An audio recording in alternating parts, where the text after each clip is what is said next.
PAN card এখন update আপুনি নিজৰ মোবাইলৰ পৰা কেনেকৈ কৰিব পাৰিব তাৰ বিষয়ে আজি এইটো ভিডিঅ'ত মই আপোনালোকক দেখাম। তো ইয়াৰ কাৰণে প্ৰথম আপোনালোকে CSC যোনটো আপোনালোকৰ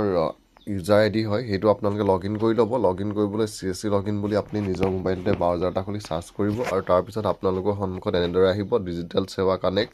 তো ইয়াত আপোনালোকে ক্লিক কৰিব আৰু ইয়াত ক্লিক কৰাৰ লগে লগে পিছৰ পেজটো আপোনালোকৰ সন্মুখত এনেদৰে আহিব। তো ইয়াত ছাৰ্ভিচত গৈ আপোনালোকে চাৰ্চ কৰিব পান বুলি আৰু পান বুলি চাৰ্চ কৰাৰ লগে লগে আপোনালোকৰ সন্মুখত এনেদৰে আহি যাব। তো ইয়াত যোনটো অলপ লাষ্টৰ ফালে আহিছে NSDL গভাৰ্ণমেণ্ট। তো আপোনালোকে ইয়াতে ক্লিক হিয়ৰত ক্লিক কৰিব আৰু ক্লিক হিয়ৰত ক্লিক কৰাৰ লগে লগে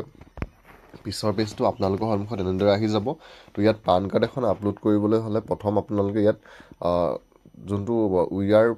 প্লেচ বুলি যোনটো প্ৰথম আহিছে, যিহেতু NSDLৰ আগৰ ৱেবছাইটটো চেঞ্জ হ'ল, এতিয়া আগৰ ৱেবছাইটটোত এতিয়া নতুন এটা ৱেবছাইট আহিছে। আপোনালোকে ইয়াতে পান কাৰ্ডৰ নতুন এপ্লাই আৰু আপডেটটো কৰিব পাৰিব। তো ইয়াত আপোনালোকে ক্লিক কৰিব আৰু ক্লিক কৰাৰ পিছত ক্লিক হিয়ৰত ক্লিক কৰাৰ পিছত আপোনালোকৰ সন্মুখত এনেদৰে আহিব পিছৰ পেজটো। তো ইয়াত পান কাৰ্ড এখন আপডেট কৰিবলৈ হ'লে প্ৰথম আপোনালোকে নিউ এপ্লিকেশ্যনৰ তলতে এটা অপশ্যন আছে পান চেঞ্জ কাৰেকশ্যন। তো আপোনালোকে পান চেঞ্জ এণ্ড কাৰেকশ্যনৰ যোনটো অপশ্যন আছে ইয়াতে ক্লিক কৰিব আৰু ইয়াত ক্লিক কৰাৰ লগে লগে পিছৰ পেজটো আপোনালোকৰ সন্মুখত এনেদৰে আহিব। তো ইয়াত প্ৰথম আপোনালোকে স্কেন বেছ ই-চাইনত ক্লিক কৰিব, তাৰপিছত আপোনাৰ চিলেক্ট এপ্লিকেশ্যন টাইপটো দিব, তাৰপিছত আপোনাৰ যোনটো এণ্টাৰ পান নাম্বাৰটো দিব, তাৰপৰা চিলেক্ট কেটেগৰীটো দিব, চিলেক্ট পান টাইপটো দিব, তাৰপিছত নেম এজ ইন আধাৰ কাৰ্ডটো আধাৰ কাৰ্ডত নামটো যেনেদৰে আছে ঠিক তেনেদৰে আপোনালোকে ইয়াত দিব, যিহেতু ইয়াত আপোনালোকে আধাৰ কাৰ্ডটো আপলোড কৰিব লাগিব আৰু যদি আধাৰ কাৰ্ডত থকাৰ দৰে নামটো আপুনি নিদিয়ে তেতিয়া আপোনাৰ পান কাৰ্ডটো ইয়াত ৰিজেক্ট হ'ব পাৰে। তো আধাৰ কাৰ্ডৰ মতে নেম, ডেট অফ বাৰ্থ সকলোখিনি আপোনালোকে দি ল'ব, তাৰপিছত মোবাইল নাম্বাৰটো আৰু ইমেইল আইডিটো দি ছাবমিটত ক্লিক কৰিব আৰু ছাবমিটত ক্লিক কৰাৰ লগে লগে পিছৰ পেজটো আপোনালোকৰ সন্মুখত এনেদৰে আহিব। ইয়াত যোনটো প্ৰচিড টু NSDL পৰ্টেল বুলি আহিছে ইয়াতে ক্লিক কৰিব আৰু ইয়াত ক্লিক কৰাৰ লগে লগে প্ৰথম আপোনালোকে যোনটো ৰেজিষ্টাৰ কৰা নাম্বাৰ হয় সেই নাম্বাৰটো দিব আৰু নাম্বাৰটো দিয়াৰ পিছত আপোনালোকে ছাবমিটত ক্লিক কৰিব আৰু ছাবমিটত ক্লিক কৰাৰ লগে লগে আপোনাৰ যোনটো নাম্বাৰ দিছিলে তাত এটা OTP যাব আৰু সেই OTPটো দি আকৌ আপোনালোকে ছাবমিটত ক্লিক কৰিব আৰু ছাবমিটত ক্লিক কৰাৰ পিছতে আপোনাৰ পান কাৰ্ডৰ কাৰেকশ্যনৰ যোনখন এপ্লিকেশ্যন ফৰ্ম হয় সেই এপ্লিকেশ্যন ফৰ্মখন আপোনালোকৰ সন্মুখত এনেদৰে আহি যাব। তো ইয়াত প্ৰথম আপোনালোকে আধাৰ কাৰ্ডৰ 12 ডিজিট নাম্বাৰটো দিব, তাৰপৰা নেম এজ পৰ আধাৰ কাৰ্ডৰ নামটো যেনেদৰে আছে ঠিক তেনেদৰে ইয়াত দি ল'ব। পান নাম্বাৰটো আপোনালোকৰ আহিয়ে গৈছে ইয়াত, তাৰপৰা টাইটেলত আপোনাৰ টাইটেলটো দিব,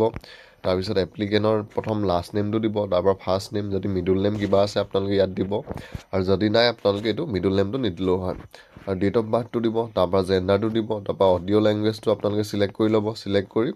ইয়াত যোনটো তলত ছাবমিটৰ অপশ্যন আছে আপোনালোকে ছাবমিটত ক্লিক কৰিব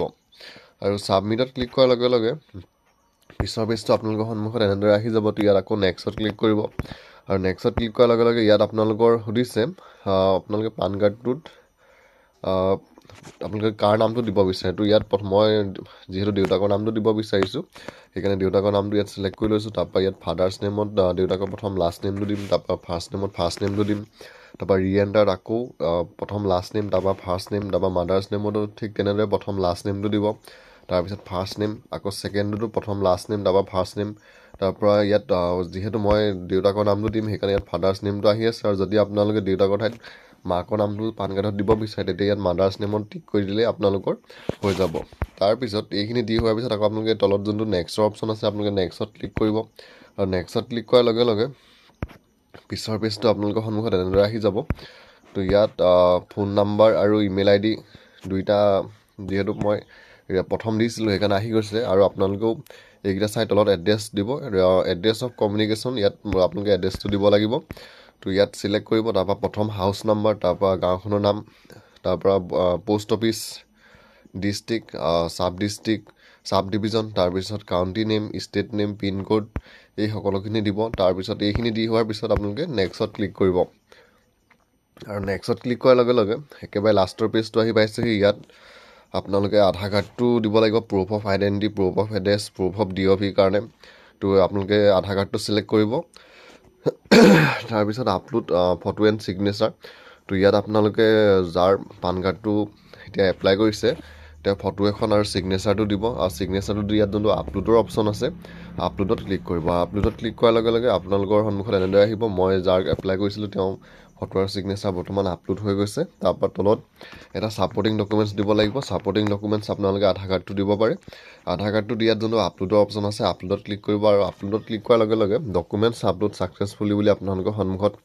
এনেদৰে আহি যাব তাৰপৰা আপোনালোকে প্লেচটো দি ছাবমিটত ক্লিক কৰিব আৰু ছাবমিটত ক্লিক কৰাৰ লগে লগে পান কাৰ্ডৰ যোনটো আপোনালোকৰ অনলাইন এপ্লাই হয় সেইটো ইয়াত সম্পূৰ্ণ হৈ যাব তাৰপৰা আপোনালোকে আধাৰ যোনটো অথেণ্টিকেট হয় সেইটো ইয়াত কৰিব লাগিব যদি আপোনালোকৰ আধাৰ কাৰ্ডত দিয়া ফোন নাম্বাৰটো চলি আছে তেতিয়া OTP বেছত ক্লিক কৰিব আৰু যদি নাই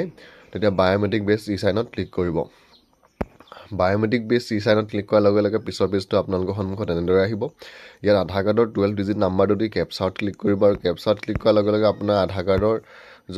যোনজন মানুহ হয় তেওঁ ফিংগাৰপ্ৰিণ্টটো দিব লাগিব আৰু ফিংগাৰটো দি হোৱাৰ পিছত ফিংগাৰপ্ৰিণ্ট কেপচাত ছাকচেছফুলি বুলি আহি যাব তাৰপৰা আপোনালোকে ছাবমিটত ক্লিক কৰিব আৰু ছাবমিটত ক্লিক কৰাৰ লগে লগে আপোনালোকে পান কাৰ্ডৰ যিহেতু এটা চাৰ্জ কাটিব লাগে সেই চাৰ্জটো কাটিবলৈ এনেদৰে আহি যাব তো ইয়াত আপোনালোকে পে' নাওত ক্লিক কৰিব আৰু পে' নাওত ক্লিক কৰাৰ লগে লগে আপোনাৰ যোনটো পে'মেণ্ট হয় সেই পে'মেণ্টটো কটাব লাগিব আৰু পে'মেণ্টটো কটা হোৱাৰ পিছত ই-চাইন ছাকচেছফুলি নাও ৰিডাইৰেক্ট টু এণ্ট্ৰি পৰ্টেল তো এনেদৰে আহিব তাৰপৰা আপোনালোকে এনেদৰে এখন ৰিচিভো পাব তো বন্ধু বান্ধৱীসকল আপোনালোকেও এনেদৰে নতুন যোনটো CSC NSDL-ৰ ৱেবছাইট আছে এই ৱেবছাইটটোত গৈ আপোনালোকে পান কাৰ্ড এখনৰ কাৰেকশ্যন বা আপডেটটো কৰিব পাৰিব